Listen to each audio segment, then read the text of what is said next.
Strange sightings of the unknown and creatures that defy explanation. Peer into the unexplained. The Hush Hush Society presents Cryptid Chronicles.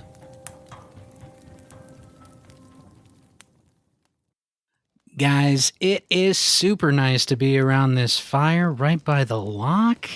So glad all our passports passed the test. Dave, I know you got hung up at customs, but we are here.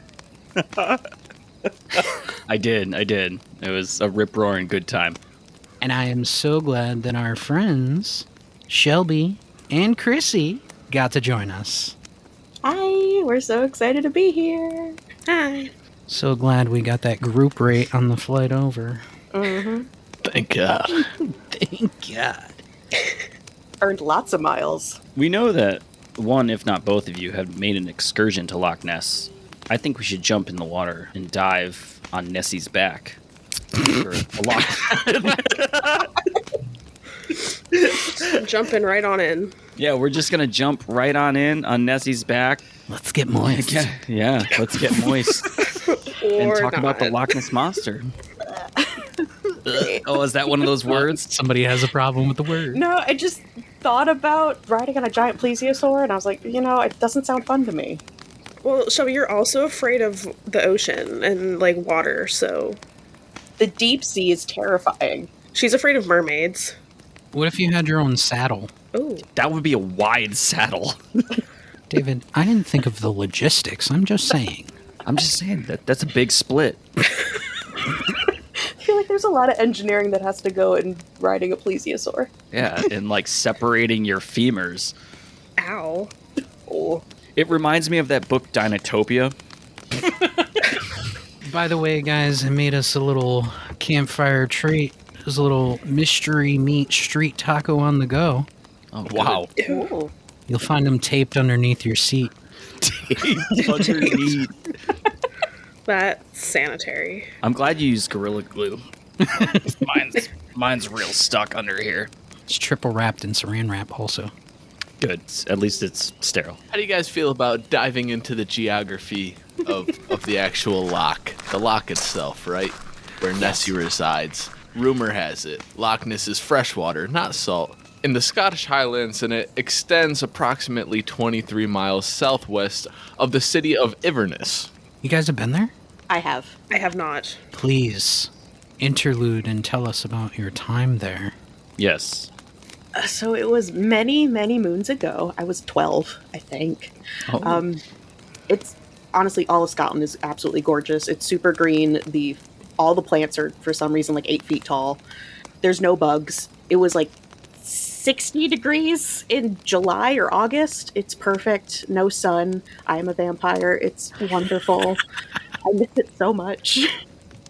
But Loch Ness, it's fed in from the River Ness. That's how it got its name, because most lochs are named after either a family or a castle that's next to them. And it's very, very cold. It is the second deepest lake in Scotland or in the UK. It's so dark, it is so cold, but as you're driving up, there's tons of just random Nessie statues everywhere. They really have latched on to this, and I love it so much. It's so cute, how they've all just come together over this possible dinosaur living in a lake that might eat them all, and I love it. They've really embraced it. I've Really. always wanted to go. You should. I highly recommend it. It's absolutely stunning. I want to go back. I almost lived there. I tried real hard. See, that reminds me, it's kind of along the same lines of Champ up at Lake Champlain. Yeah, Mhm. they really embrace it. The whole culture built around it. Festival that we went to this past summer over there. Yeah, I know there's a Celtic festival near where I live now, and it's the whole festival surrounded by a pond or a tiny lake, and they have a statue of Nessie just sitting in the middle, chilling with a big smile, which is really cute.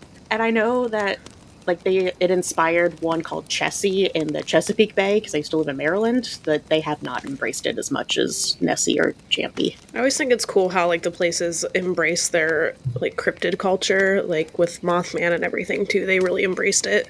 Oh, yeah, Mothman Festival in Point Pleasant. Mm-hmm. We gotta hit that. We One do. day. One day we will. We should make a group trip Ooh. to Mothman Land. I just want to see the statue with the 6-pack of abs that Mothman statue has. I'm more interested in his like really thick dump truck because that statue is insane. Speaking of dump trucks, Frank and I... What? Just going to end it there. That's it. We took a trip to the Pacific Northwest and went through the Cascade Mountains. That's Bigfoot territory. And we saw a rather large Bigfoot statue with some serious glutes. Yeah, no, that Bigfoot was kind of thick. Kind Double of. C. Oh, Oh, not a triple C. No, that's a special category. Bigfoot doesn't fit that category. Can we just say, though, that lake is 755 feet deep? That's terrifying. Yeah. Mm-hmm. Yep. Is It's- that deep in Lake Standard? Yes. Yeah. Yes. Like, I'm a certified scuba diver, and I can dive up to 100 feet. But that, like, it terrifies me that people, like, that it's that deep. That I would only be, like, that into it. That's, like, nothing, 100 feet. Yeah, that makes me wonder about a lot of things, especially when it comes to our ocean. You know, like we can Yeah. only go to certain depths, and there's a lot, obviously, tons of it that we don't know about. So, with large bodies of water that dive so deep, especially when you're talking about oceans and even lakes, there's like a certain phobia. Yeah. I forget what it's called. Deep, dark places. I hate dark water. Yeah. Like, what the hell's in there? Nothing good. No, nothing good. Thalassophobia. It's called Thalassophobia. Fuck That Deep, Dark Place of... Yeah. That's the phonetic saying of it. yeah. I'm more scared of lakes than I am the ocean. I don't know why. I mean, like, How? Is it because they're, like, kind of enclosed? yeah, and they're deep and they're dark.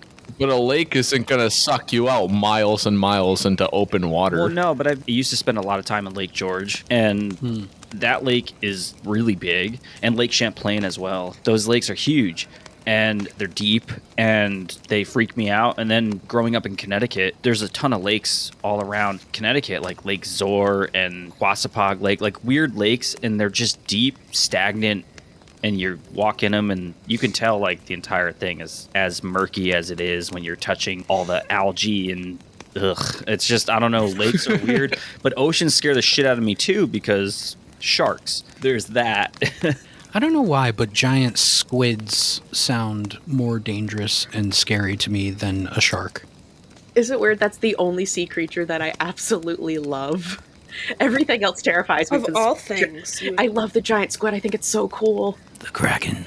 Yes, Yeah. exactly. I just saw a video like 2 days ago of an alleged kraken, and I can almost 100% say that this video is fake.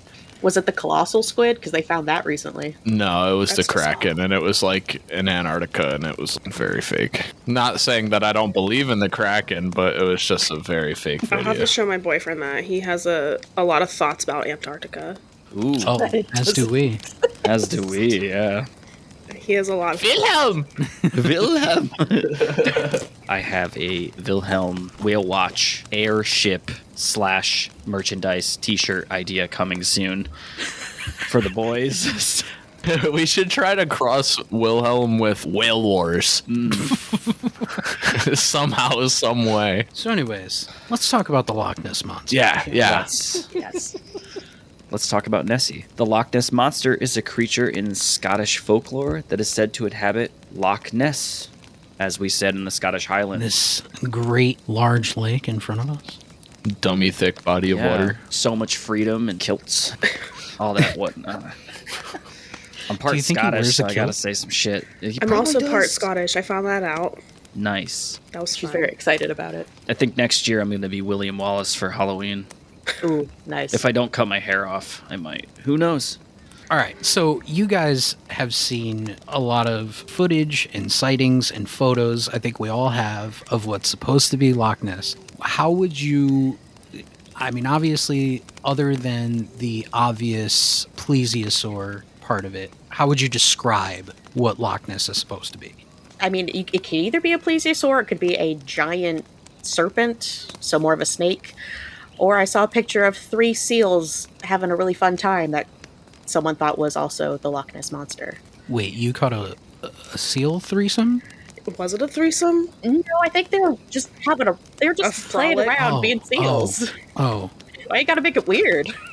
No, I mean, I also thought you meant a seal threesome, so I'm also against whatever you just said, so it's okay. Sorry. It's not a seal threesome. No, it's not. All right, I was just wondering. Just Is that curious. the next erotica? I was going to write a new erotica. I was going to scrap what I was writing. The three seals gave eyes to the Loch Ness Monster. Oh, Oh, No. so There's a preview in here. So there's one issue with this whole thing with Loch Ness, and it's that the scientific community thinks of Loch Ness as a phenomenon without a biological basis. They look at sightings as hoaxes, and pretty much people like us wishfully thinking that there's some sort of sexy dinosaur in the water. Flippity floppity, check out my flippers. I want to say that Loch Ness is one of the OG cryptids. Oh, for sure. for sure. Oh, yeah. yeah. 100%. It's like the one I cannot like get on board with for some reason. I don't know why. It's the one you can't get on board I can't. Why with? not? Really? I don't know. Like Do tell. it just looks like a giant log or a giant eel to me. That's all it is in my It's a mind. big eel. That's okay. they have really big eels in that lake, though. I believe it. I don't know, like, of all the cryptids, the original one, Loch Ness Monster, doesn't, like, sit with me. I can't, like, get my mind to, like, believe it could be real. Is it because people mostly think it's a dinosaur? Maybe. What about Champ or any of the other large plesiosaur-type cryptids around the world? I mean, those all came from, like, this idea, so I guess they kind of fall under the same thing for me. Okay. But, like, I would like to think there's a giant mythical creature chilling in a lake somewhere, because that'd be cool, but maybe not. I don't know. Well, can you why. imagine if it was an actual plesiosaur that actually survived? There's so much evidence saying that it wouldn't have survived the last ice age and Yeah. millions of years of being in that lake, because that lake, it wasn't there Yeah. when plesiosaurs would be there. But in itself, that's the only thing that people put there, especially in like timeline, like Yeah. data. Like, I could maybe get behind it being there at one point, but I don't think it's there now. I mean, there is, like, the theory of there's tons of underwater caves and, like, connecting systems in that lake. So there's a possibility that something's hiding in there, but I really don't think it's a plesiosaur. Can you imagine him coming through a tube? What if it is, though? But like I can't get my mind to do the what if it is. Like it doesn't. I can do that with any other thing. Be like, yeah, I can probably make my brain work that way. Not with this one. I don't know why. All right, so what if it was a creature that looked like a plesiosaurus, but it was not a plesiosaur? Okay, that I can. If it had like okay, so like they think it might be a giant eel, which makes sense to me. Wouldn't that be more terrifying? Yes. Absolutely. Yeah. Absolutely be more terrifying, but at least like I don't know, at least there's like actual eels that are alive now and chilling in other lakes, and there's eels, they know there are eels in that lake. So it makes sense to me there'd be just a giant mama eel, humongous eel. I was looking up the eels in Loch Ness to see, like, what they looked like and how big they could get. Are they big? Yes. So I was hoping it'd be like a moray eel with a face. And no, it's like a lamprey with the sucker. And Ew, the okay, more that's- worse. That's the word. Oh, okay, no thanks. No. I think I'd rather believe in a dinosaur instead of a giant eel like that. I'm honestly hoping for a giant sea snake. That I could wrap my head around. Or maybe it's a really weird turtle. A turtle. Can you A really weird turtle. Am I not turtly enough for you? Turtle. Turtle A club. turtle? What if? Like a giraffe neck turtle? That maybe. Those snapping turtles have really long necks when they like actually try to extend them. Think of how huge that turtle would need to be, though. What if it was just But unproportionate? turtles do live a really long time. Yeah, that they do. Shelby's onto something. Like a derpy turtle. It doesn't have to be derpy. But it's got weird proportions. It's got to be derpy. That's all right. That's fine. Really weirdly proportioned turtle. We're not judging. The largest turtle is a leatherback turtle. My sister loves turtles. That's my sister's favorite animal is turtles. I should ask my sister. Get her on here. Tell us about these turtle facts. If a leatherback turtle is 6 feet, Do the math. what's the lifespan of a leatherback? I don't know. I know those tortoises live like hundreds of years, but I don't know about like aquatic turtles. I don't know. Yeah, some of the tortoises at the zoo, they've been around since like 1800. They gotta cap out. They cap out on growth. A leatherback turtle only lives for 9 to 20 years, so Damn. we're out. That's so out. It's not a leatherback. Yeah, can't be that. But some can be up to 50. That's a really large lifespan. Like 9 to 50, that's huge. But then there would have to be a population. Then you would see more than the one. And do they even live in like cold water? Good questions. I'm Googling.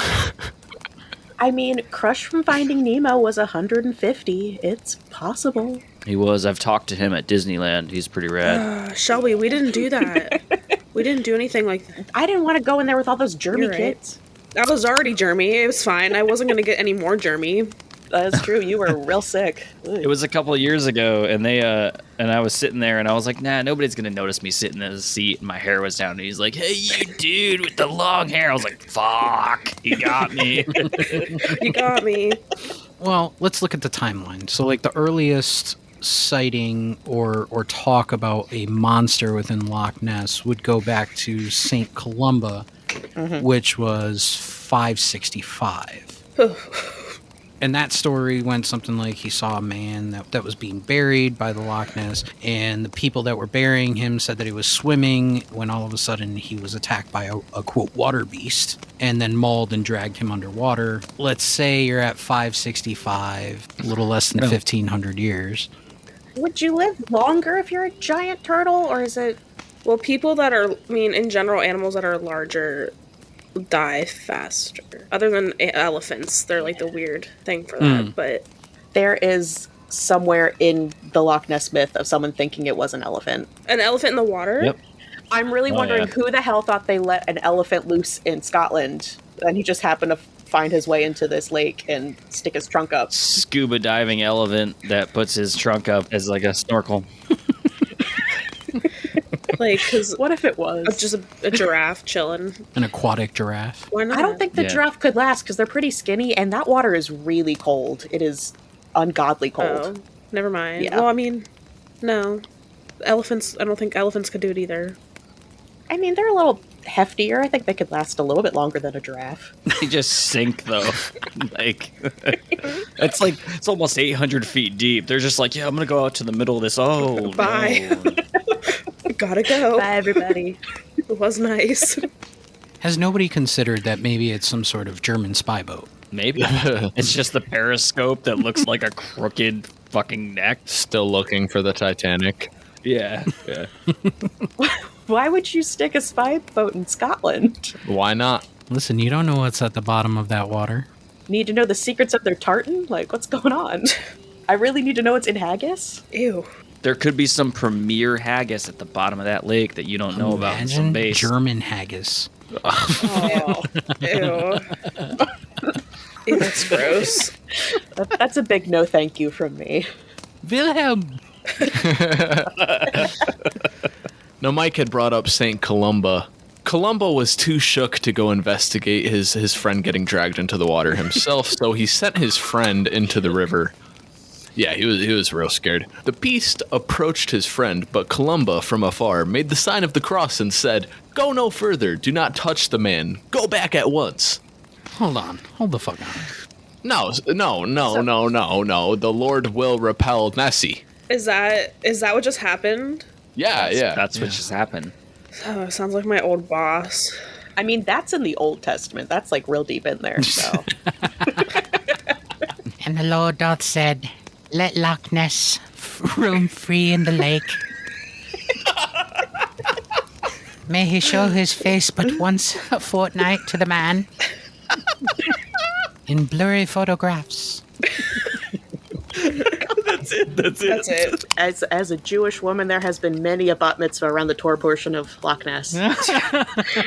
Mom, I can't believe you were able to get the Loch Ness cake so late. Quick question. Did you guys eat your street taco yet? Yeah. I'm still trying to get it off the bottom of the chair. Taped it pretty well. I didn't want it to fall off. You guys have all the nice sling chairs, and I'm just sitting here in a 1996 a steel chair. Yeah. Yeah, the one that's got the trifold. It's vintage. After St. Columba made the sign of the cross, the creature appeared to be pulled back with ropes. It fled, and Columba's men gave thanks for that miracle. Of course they fucking did. Mm-hmm. Thank you, Lord. Thank you, Lord, for protecting us from this beast. All right, so let's look at it. We got to inject some sort of religious aspect into this now and look at it. So the Loch Ness monster on a religious level, they're portraying it as a satanic beast, like a demon? Could be. That's the way that they're making it sound in the Columba accounts. Why would you flex the cross on it? I feel like they did that with anything, like, remotely, like, not right. You're right. They're like, that's from the devil. That cup of water is only half full. The devil Can you did imagine if it actually worked, though? Just cross their fingers in front of it. Get away! And the thing's just like, no! And it gets sucked back like it's getting retracted. That's what it is. It emerges from its hellhole. It could be from one of those tubes. The hell tubes? Right. Tubes. Yeah, right to Antarctica. Oh, the Antarctic. What's the distance there? Many. Many. It's many. Many a distance. I want to say like 6,900 miles at least. We're a tiny little, Where the hell did you pull that mileage out? I don't know. You don't even own a protractor. Come at me with those numbers. If it's anywhere close, I'm going to be super impressed. I tried to look it up and it says I can't find a way there. Just use Google Maps. I did. And it said no. No, the local bus does not go there. Scotland's wherever it is. I don't know the latitude, but if you go to like the most northern tip of Antarctica, the planet's only like 7,900 miles wide. It's pretty far up there. Was that mileage on a flat Earth scale, or if it was a sphere? Yes, If that now. were flat Earth, we'd get there in 60 minutes. We've got another pretty old sighting, guys. In October of 1871 or 72, I forget exactly, D. Mackenzie reportedly saw an object resembling a log or an upturned boat in the water, and it was wriggling and churning up the water as it moved about. Yeah. This is where I bring in the turtle theory. If it's a turtle on its back, it's not going anywhere. Oh, now it's on its back? No, Well, I mean, if it's like a boat turned over or something, it's freaking out. I can see it. it's just an aggressive tree. Aggressive tree. An aggressive tree. They said it looked like a log. It's just a tree. An aggressive tree. Just a very scared tree because it was drowning. Yeah. Just as frightening if it was like a tree from like Lord of the Rings. I'd be scared shitless if I was walking through the woods. Dave, you are way off on distance from Scotland to Antarctica. What is it? He said it was at least 7,000 miles. It's 10,000. Yeah, so he wasn't wrong. On a flat Earth, it's 6,900 probably. But if you take the globe, it's in the circumference is 2,400 miles. We're 8,000 miles wide. You know what? Forget it. I'm not doing math right now, all right? I'm sitting around a fire. You're in such rare form. I am a fresh prick today. All I've got to say is that D. Mackenzie saw some funkiness moving the water about in 1871 or 1872, and that this account wasn't published until about 1934. There was a good couple of decades until this account came to the public knowledge. Okay, so could that possibly have been just a really bad game of telephone? It could have been anything. Yeah, I would say so. Because if you're looking at that span of time, of course, everybody exaggerates stories, and realistically, it could have been a duck or something. It could have been a school of sunfish just going ham at the flies on top of the water. That's very true. I wouldn't see why not. They're everywhere. They're invasive. They're garbage fish. Yeah, they're garbage. If not them, it would be another kind of invasive fish. It could have been anything. But either way, if it was a school of fish, yeah, they would make some sort of churning in the water. From a little distance, yeah. I've seen fish make water look like it's boiling. Oh, yeah. Thick schools of fish. And the word of the day, children, is thick.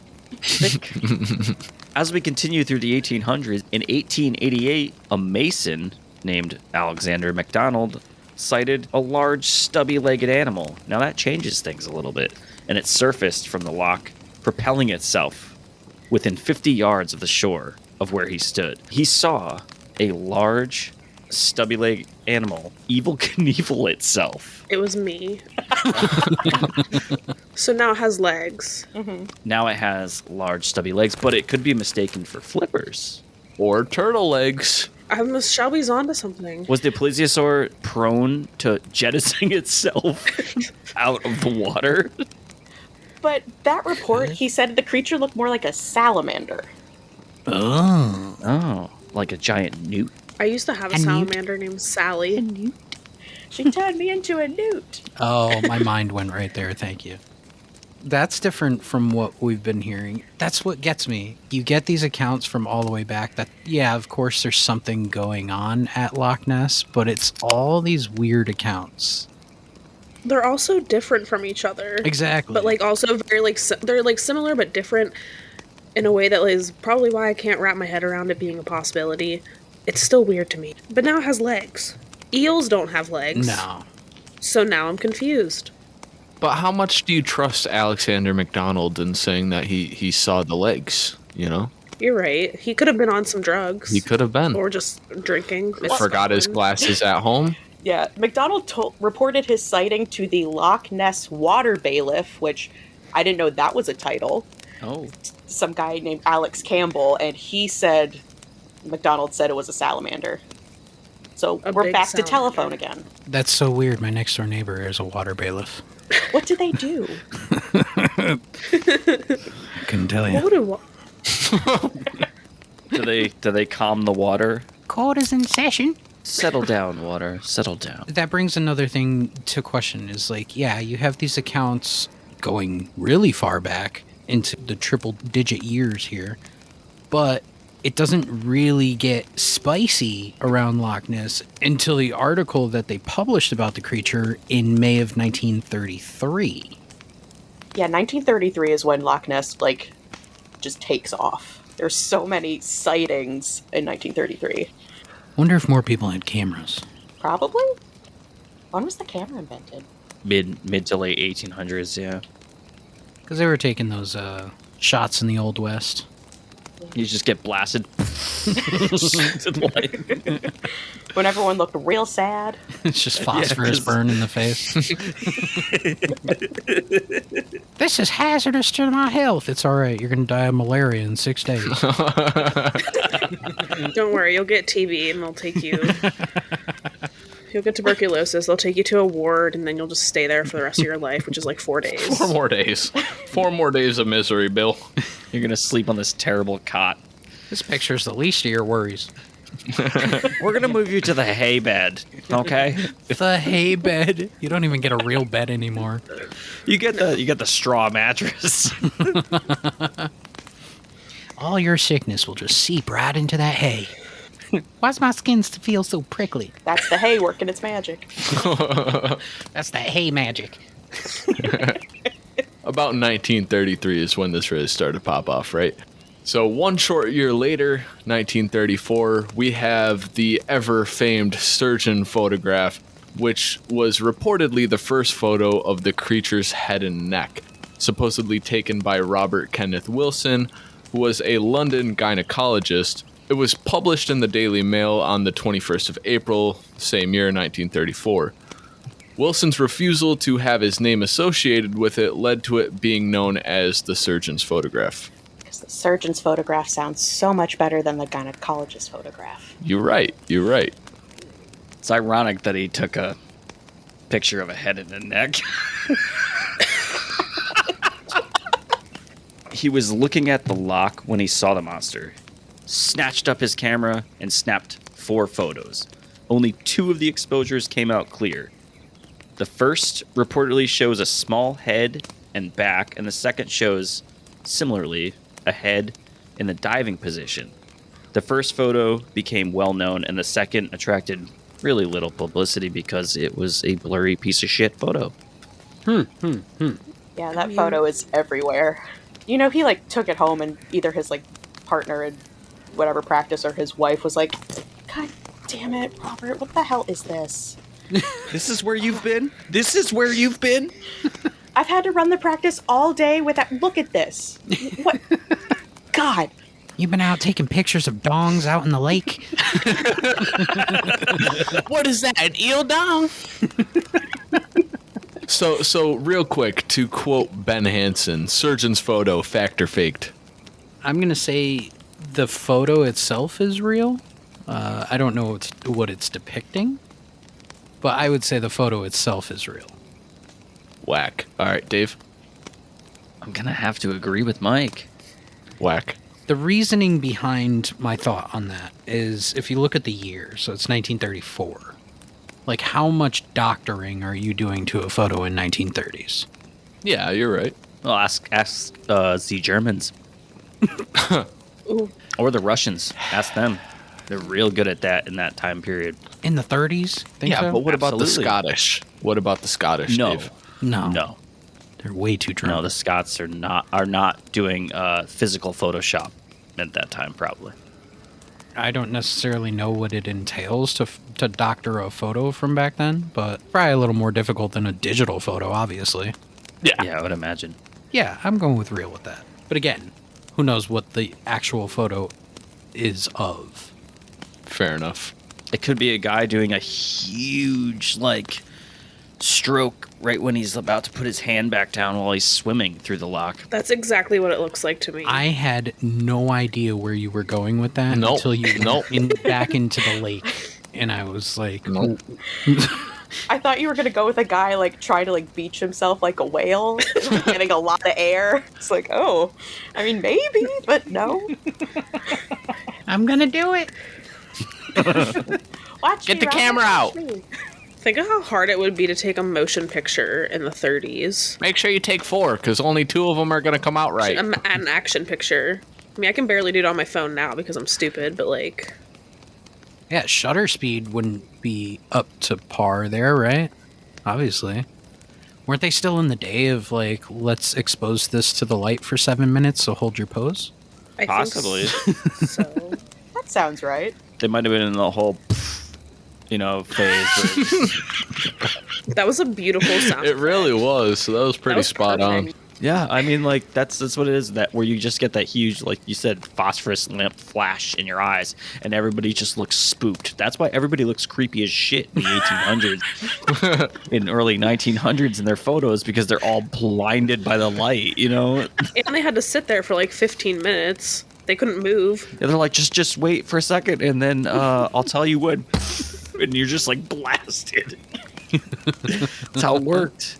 All right, so let's get away from photo evidence. Let's talk about sonar readings, because I think that kind of holds more water. Wow. Well, in 1954, sonar readings were taken by a fishing boat, and its crew noted a large object keeping pace with the vessel at a depth of 479 feet. That's pretty deep. That's deep.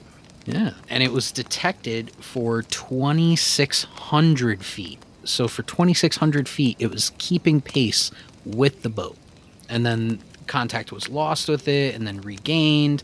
Any attempts at sonar after that were inconclusive or negative. I feel like it's something that we as humans should revisit, especially with today's technology. There's got to be better out there. They've definitely done it before. But as of 2021, as of yesterday, did they look into the Loch Ness? I think they did some sonar readings they did the 50s, and then they did in the mid 70s and early 70s, and then in 2001 and 2008 they did some sonar readings as well. So I would say 2008 is probably the most recent sonar readings. I'm sure that there's other organizations, private or not, have done their own research since 2008. There's some amateur ones that were done in 2016. Yeah.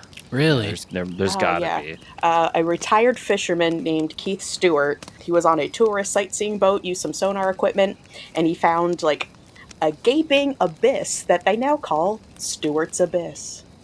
Aptly named. Very much so. And I think he was just saying, well, Nessie could be in there. A lot of things could be in there, Stewart. Yeah, there could be nothing in there, Stuart. God, Stewart. There could be your self-esteem in there, Stuart. Yeah. In 1972, there was a guy named Robert Rhines who was part of a group from the Academy of Applied Science, and he was pretty much the leader of that group. And they conducted a ton of searches with sonar, like they did in the 50s. And they didn't find too much in the beginning, but I would say towards the latter half in the 2000s, they found at a depth of 36 feet, they were only anchored at 36 feet, they found a moving target that was about 20 to 30 feet in length. Even specialists from a bunch of different sonar companies that donated their equipment. There was a few of those people from a company called Simrad and Hydroacoustics. There was also 2 people from MIT, from the Department of Ocean Engineering, that were there to examine all the data that they were doing. There was also a guy named Roy Mackle. He quoted that he saw a highly flexible, laterally flattened tail, and it could have been misinterpreted from either 2 animals swimming together, or it could have been an actual highly flexible, laterally flattened tail. Did you say Roy Mackle? Roy Mackle. That's my high school basketball coach. Holy shit, Roy. Shout out Roy Mackle. Been hitting that 3-point line swish ever since. This was on my mind earlier. Correct me if I'm wrong, but didn't they get some sort of DNA evidence off of like a ship hull or something? I want to say this happened in like the last 10 years or so. I think 2018 that happened. Where they found like abnormal DNA. You are completely correct. Okay, so when they did that, did they ever figure out conclusively what it was? The universities of Otago and Copenhagen, they could not rule out the possibility of eels of extreme size, though none were found, nor were they ever caught, but they thought it was the DNA of an eel. No, dun dun dun. But it wasn't completely conclusive, so it could be an eel hybrid? I don't know. Can you imagine an eel hybrid? Ooh. No. Just an eel with really little bitty arms. Eel turtle hybrid. Everyone's T-Rex right. arms. You know what I think? I think the guys that are doing Oak Island on History Channel, I think that's what it's on. The dudes that are doing Oak Island, they got to do a deep dive research investigation on the loch. They just got to pour all of their money into the loch. Those guys have dropped millions of dollars to find Spanish coins. That's what I'm saying, and one of them's like a mailman. Wow. It is funny because they're brothers. Yeah, but one of them has all the funds. And one is just like, I know that we're going to find the treasure. Just drop another $1 million in this. I know we're going to find the treasure. And this dude is just like, well, this is the last I'm giving to you. I've already spent $51 million on this project, and we've only found a scabbard and an old penny. And they just keep going and go. What are they on, like season 46 of Oak Island? Season 9, I believe. Oh my Yeah, it's been on for a God. while. I think they should endeavor into Scotland. That brother just keeps going, I know it's over here. I know it's there. Marty and Rick, that's their names. They're like, the dude's like, Rick, I told you, we're not gonna find anything. And then Marty's down at the bottom of the shaft, and he's like, I found something, and it's just a fucking railroad spike, and he's like, oh my god. That's all the evidence his brother needs. I stopped watching it after like the second season. I was like, this is annoying. They Yeah, literally same. never find anything. I don't want to shit on them too bad because I really want them on our show. So We're going to call him up. Don't worry about it. Yeah, hit them on their personal line. we already shit on flat earthers like it was nobody's business. So we don't want to have anything else. I mean, that's fair though. Yeah, you would think so. You would think so. Speaking of deep investigations of the loch, we have Operation Deep Scan, which was commenced in 1987. The scientists had made sonar contact. An unidentified object of unusual size and strength appeared. Ooh. How do you know the strength? How'd they measure that? It's flexing like on sonar. Sir, the six-pack is showing up perfectly on the sonar. Wound up in its underwater gym and just, wow. To go further with that, they say strength. They did see it kind of moving around a bit, and there was motion in 3 of the pictures that they had, and led him to believe, oh, well, this is a bunch of seals. Why is he wearing a cutoff shirt that says, do you even lift, bro? That's why I found all those washed up things of whey protein on the beach. Damn. Somebody keeps dumping all their whey into the loch. Why does it smell like fake strawberry? God. Sir, there's so much pre-workout in the water. The bass are massive. That's what happened. Sonar expert Daryl Lawrence. He saw the sonar and all the returns of a large object at the depth of 590 feet. And he goes on to say, there's something here that we don't understand. And there's something here that's larger than a fish. Maybe some species that hasn't been detected before. Perfect ending to this sentence. I don't know. What a great expert. Sir, do you have a quote? I don't know. At least he's honest. That's conclusive. I'll take that one with me. It's a vote of confidence when you end your sentences with I don't know. Now, that was said in 1987, correct? Bringing it back about 10, 12 years. Did you guys know that there is a Loch Ness Phenomena Investigation Bureau? What? No. Ah. It was formed in the UK in 1962 by Norman Collins and a politician named David James. Yeah, they actually shortened their name to Loch Ness Investigation Bureau, so LNIB. Lenib. They had a camp for like 7.5 years or something like that, and they would send observers to other locations all around the loch, and they had about 1,000 members, and almost 600 of them were from the UK. 1,000 members? That's pretty lofty. Did you say it was a politician? Started that? One of the founding members, was a politician. I believe his name was David James. Is that the platform he ran on? Can you imagine? My main goal of this administration is to find that damn monster. If I'm elected, every Sunday, all your children will take pictures with Nessie. We'll have frozen Charleston shoes and regular room temperature Charleston shoes. Dave, Strawberry vanilla. it's not Marshall Applewhite. Damn it, Marshall. You're fucking Charles. It infiltrated. 1,000 members. It infiltrated. He wanted the members. That's really what it was. He was starting a cult. A Loch Ness cult. Oh, that would be scary. T-shirt idea. Thank you. Nessie's coming to get us. I want that shirt. I want that shirt real bad. Nessie's coming here to save us. Devour us. Take us to the higher level. Taking us to the Underlake Utopia. Everybody rub yourself with pineapple before you jump into the deep waters. Nessie loves pineapple. Didn't know where you were going with that one. That is also part of the erotica. Oh, never ends. Never ends. It's just gonna start endlessly leaking into our normal show. Just forever seeping. Ew. What a terrible word. Yeah. Seeping. Yeah, that's not a good one. In 2003, the BBC sponsored a search of the loch using 600 sonar beams and satellite tracking. The search had sufficient resolution to identify a small buoy. It had enough resolution to identify a small buoy from space. That's a lot more impressive than I thought it was. Yeah. A satellite tracking.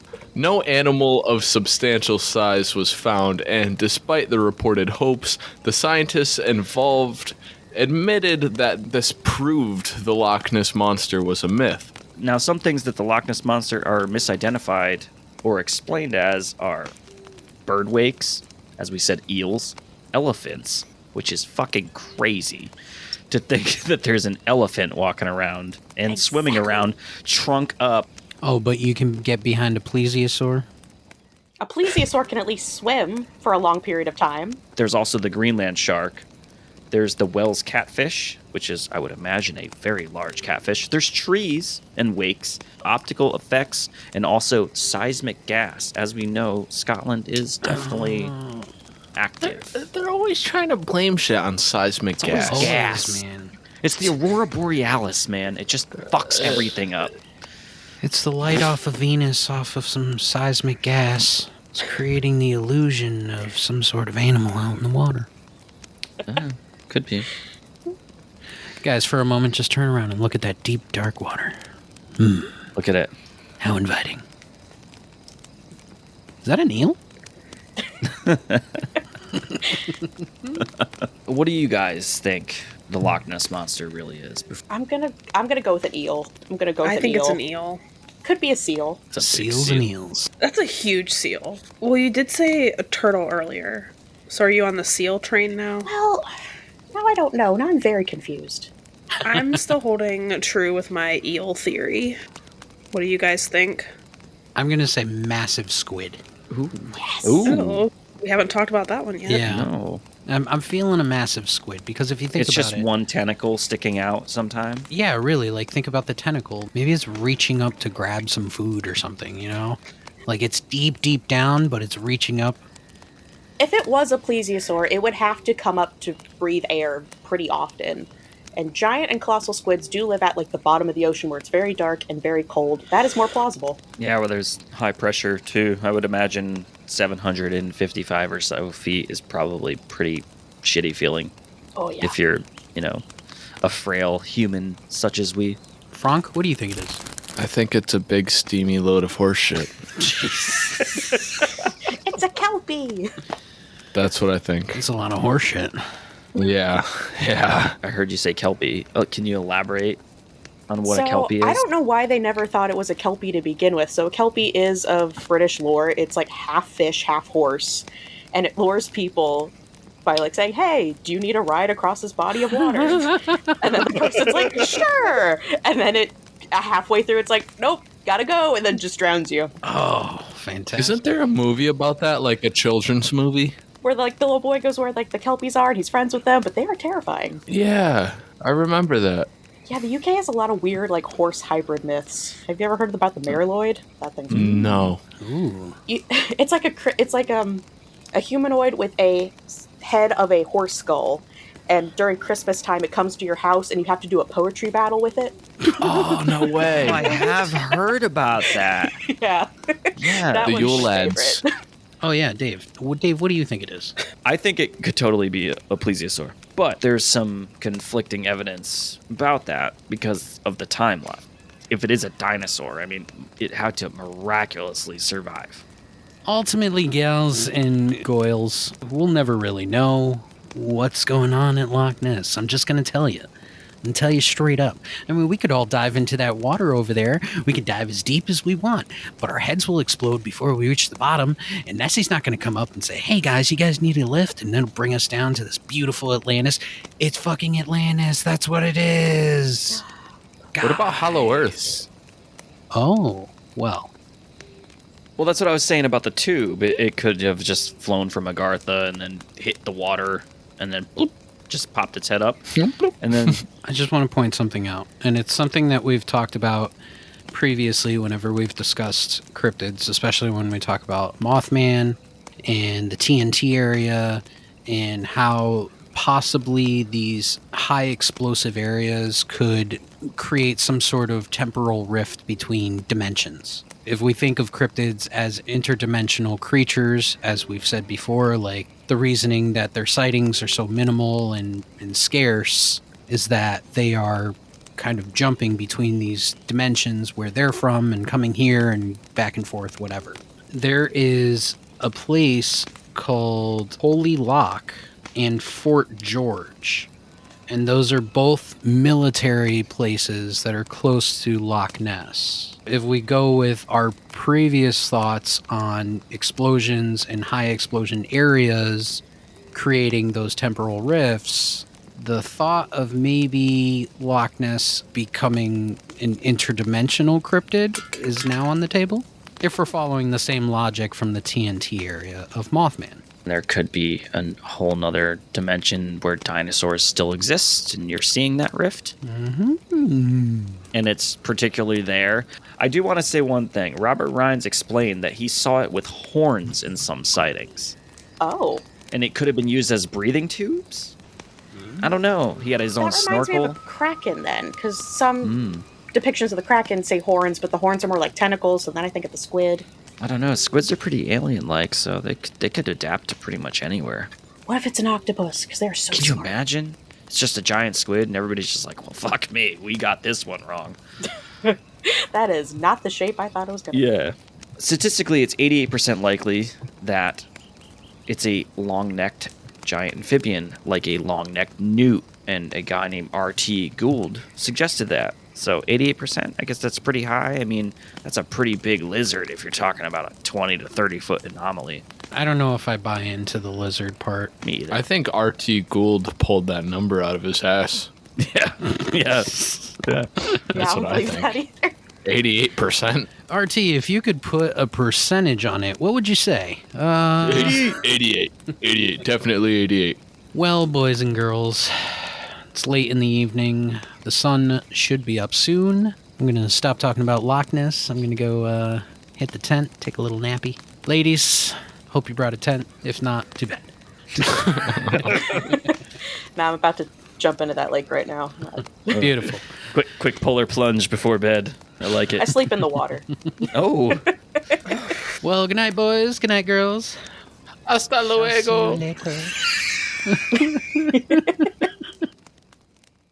Thank you, Hushlings, again for joining us on another Cryptid Chronicles. We had such fun by the fire, and we were joined by Shelby and Chrissy from Pentacles and Tentacles podcast.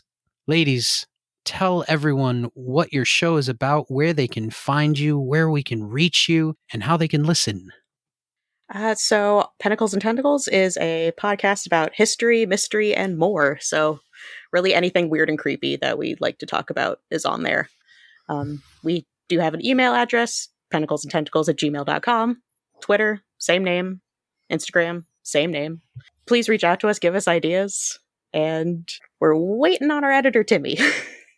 And we can be listened to. You can listen to us anywhere where podcasts are out at. Spotify, Apple, They're basically everywhere. everywhere. All right, ladies, thank you for coming for an episode of Cryptid Chronicles. We hope to have you back. Well, thank you for having us. It was a lot of fun. Thank you, guys. Yes, thank you. Good night, Hushling.